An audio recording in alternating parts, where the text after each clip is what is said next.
د کوچیاني ژوند قصې به یې د سندرغاړو په خوله زمزمه کېدې، خو اوس د خپل ژوند له قصو سر ټکوي. د افغانستان د لغمان ولایت په ګمبيري دښته کې په شمار د کوچیانو څو کورنۍ له وچکالۍ ورهاخوا د خپلو مالونو راتلونکي ته اندېښمن دي.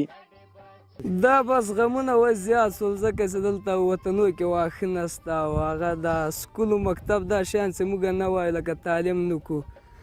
دا هم د دغه مال د وجې نه موږ نه یو ورته وزګار ځکه چې دا مال چې به موږ روان یو بل کار هم نشته. دغه هم کار ده او دغه د اوښانو د شپېلۍ خو بس هم د دې غرو کارونه دي چې بارانونه نشته. ډیر کوچیان نالوستي پاتې ځکه د زده کړو وخت یې ګرځېدو نیولې ان دې کوچني ته د لیک لوست تمه لري خو یوازې د زړه درد یې دردوي. لکه نسلونه زما اوس د نیکو نیکو نه ما خپله پوښتنه کړې ده.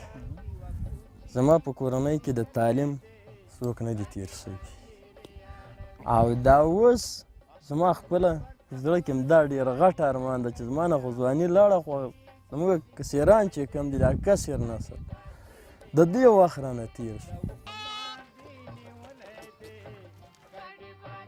وایي خلک د کوچیانو په نوم تنګوي، په بد نظر ورګوري او ګواښوي یې هم، خو لا د غږ اورېدو څوک یې نه دی موندلی.